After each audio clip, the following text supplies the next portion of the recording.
e ele especifica bem que o Alexandre de Moraes, de fato, ele trabalha ao arrepio da Constituição e da lei, mas ele faz a ressalva de que ele conta com o respaldo dos seus pares. E aí é que entra uma provocação que eu vejo que ele deixa implícita na matéria, muito bem redigida, que é a seguinte: o que seria, então, esse Supremo Tribunal Federal que o ministro Barroso entende que deve ser... e até o Gilmar Mendes também fez uma declaração essa semana dizendo que a maioria da população é beneficiada por esse Supremo Tribunal Federal, segundo ele, né? Agora, o que seria o Supremo civilizado, segundo essa matéria? E ele coloca essas questões. Ministros da Suprema Corte, por exemplo, se confraternizando com empresários. Eu pego essa foto que eu estou colocando para você, fala sobre a promiscuidade com o governo, porque veja aqui, ó, o Enio Viterbo, ele diz assim, ó: eu fico aqui dia sim, dia também, dizendo que alguns ministros do STF têm uma relação muito próxima com o governo Lula. Daí queria trazer para vocês essas fotos de um camarote agora do estádio Mané Garrincha, tiradas durante o jogo da seleção brasileira. Nessas fotos estão Paulo Pimenta, da SECOM, o Jorge Messias, da AGU, o Alexandre de Moraes, do STF, o Gilmar Mendes, do STF, o Flávio Dino, do STF, e o Cristiano Zanin, do STF. São 4 ministros do STF e 2 integrantes do governo Lula.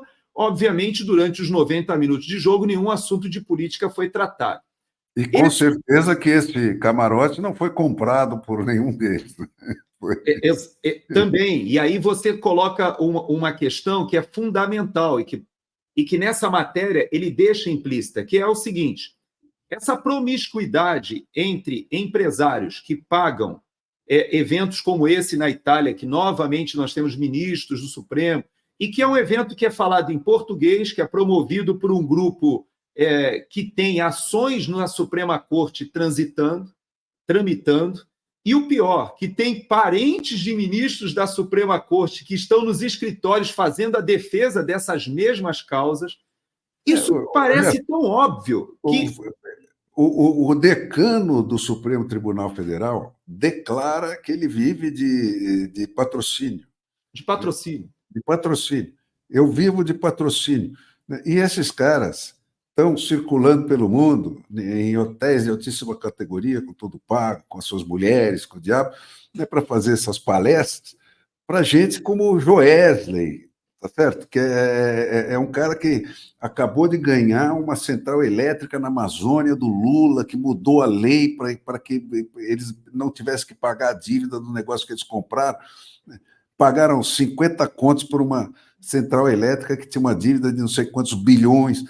É sexo explícito, cara. Isso aí já virou... né? Todos eles vivem nesses troços.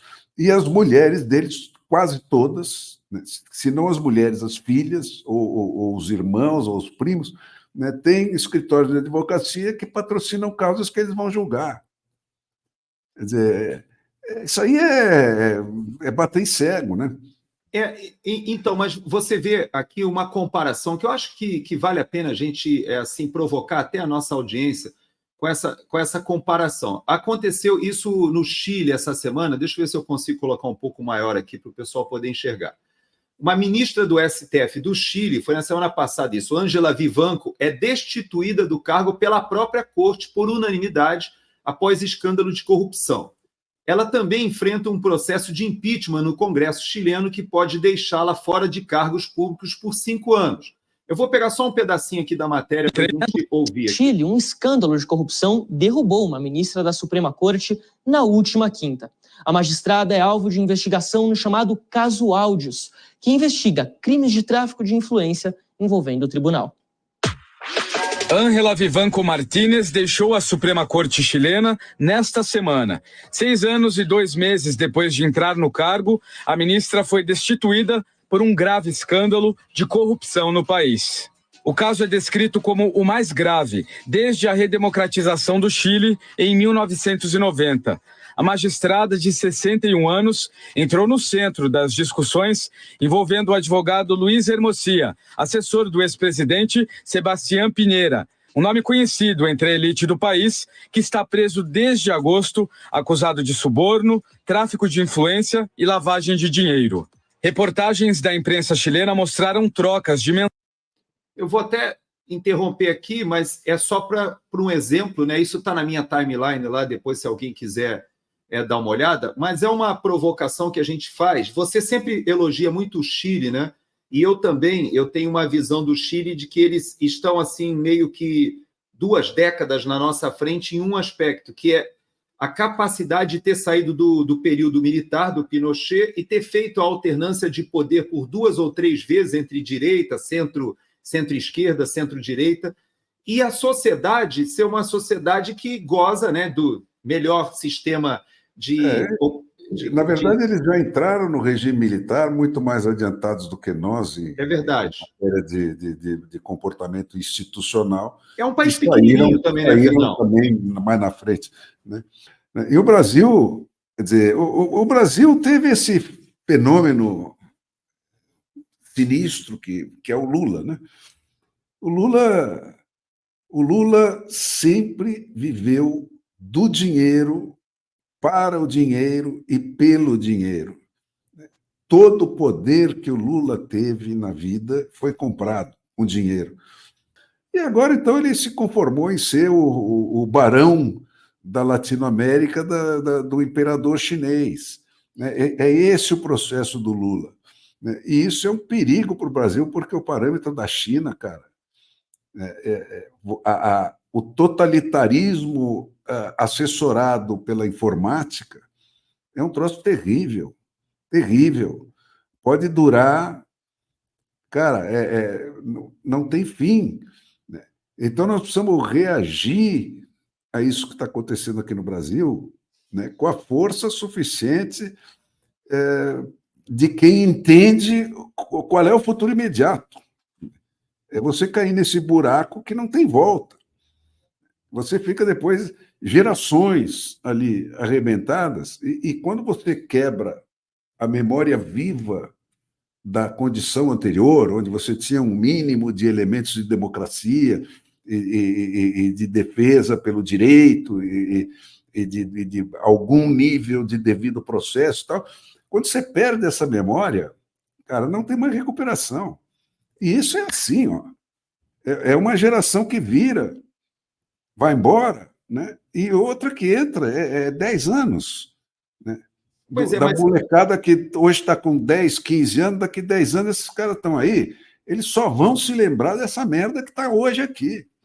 Não vão ter outro parâmetro. Né? E é por isso que eu creio que o nosso papel, essa é, vamos dizer assim, é a parte virtuosa das redes sociais, que nos dá a possibilidade da gente discutir, debater, fora até do controle social que é feito muitas e muitas vezes pela imprensa também. Agora, eu vou até trazer para a gente um assunto que nós entrevistamos aqui, eu sei que ele é seu amigo, o Marco Sintra, ele gravou um videozinho essa semana nas redes sociais, não sei se você viu, eu botei até na minha timeline, porque eu achei muito corajoso da parte dele, da forma como ele colocou. Mas isso me lembrou uma experiência que eu tive com a minha esposa. A minha esposa ela foi executiva de um grande laboratório farmacêutico no Brasil, e ela era do setor de procurement, compras, né? da gerência ela era gerente de compras da América Latina. Então, ela tinha que bater metas, etc. Tal. E uma das partes que ela contratava eram exatamente aqueles eventos que a indústria farmacêutica faz e leva os médicos para esses eventos para fazer a divulgação de uma pesquisa científica, tal, etc., que, na verdade, é uma forma de convencer o médico a utilizar aquele tipo, ou de receitar aquele medicamento. Bom, quando ela me mostrava e quando ela falava para mim, Gerson, ela me chama, né, amor, olha só para onde eu estou levando os médicos aqui. Aí era tudo assim, né, para locais na Bahia, aqueles resorts bacanas, alguns até fora do país, República Dominicana, etc. Este tipo de evento que a indústria farmacêutica faz para mostrar uma pesquisa científica, e que, na verdade, é uma forma de você levar o médico com tudo pago, hospedagem, etc., para um turismo, Olha o que o Marco Sintra fala da nossa Suprema Corte, que é muito importante a gente entender isso que ele está colocando. Olha só, eu vou colocar para a gente aqui. Não é novidade para ninguém essas reuniões feitas pelas grandes empresas de lobby institucionalizado. Eles convidam empresários e as mais altas patentes da vida pública brasileira para se reunirem para falar sobre problemas brasileiros, mas não no Brasil. Curiosamente, não, eles vão para o exterior, vão para Londres, para Nova York, para Paris, ficam nos restaurantes mais caros, voam provavelmente em classe executiva. Enfim, é uma festança e, pior ainda, eles vão para falar entre nós brasileiros. Falam português, discutem questões brasileiras e gastam fortunas no que é um misto de turismo com lobby. Essa é a realidade. E, curiosamente, o Supremo Tribunal Federal soltou uma nota, segundo a imprensa, dizendo que não há um tostão de dinheiro público nisso. Antes tivesse dinheiro público, porque não havendo dinheiro público, está claro que isso é um presente, que isso são benesses oferecidas aos nossos ministros. Antes fosse o dinheiro público, porque aí teria um processo, teria uma justificativa, teria uma análise do Tribunal de Contas para justificar as despesas, mas não. Alegando que não há dinheiro público, tudo vale receber presente. Eu acho um absurdo isso que está acontecendo, e mais ainda, isto é uma confissão de que estão recebendo benesses, presentes, estão sendo agradados numa festança, numa bonança que dura dias no exterior, nos melhores hotéis e nos melhores restaurantes. Não há dinheiro público diretamente envolvido, mas indiretamente, minha gente, acredite, há muito dinheiro público envolvido. É uma questão ética tão óbvia, tão evidente, que os próprios ministros da Suprema Corte deveriam promover uma autocontenção. Mas você sabe qual foi a resposta do Gilmar Mendes em relação a essa provocação? É dizer que, eu acho que o ministro Barroso também falou algo parecido, é dizer que existe um preconceito da sociedade brasileira para com o empresariado, porque o Gilmar Mendes, de certa forma, ele é o empresário do setor de educação, faz esses eventos do Gilmar Palusa lá em Portugal já há várias edições, né, juntando a questão da faculdade de justiça dele, etc. Agora, parece que a gente olha isso para outros países, a gente deu o exemplo do Chile, mas qualquer país minimamente decente, você enxerga que há um conflito de interesses nessas questões, nessas viagens, né? Pouca gente pergunta, você quer ver uma coisa? Aquela questão que aconteceu com a família Montalbani lá na Itália, quase ninguém perguntou o seguinte: o que o Alexandre de Moraes estava fazendo na Itália? E ele não estava sozinho, porque o Gilmar Mendes estava vivendo de patrocínio.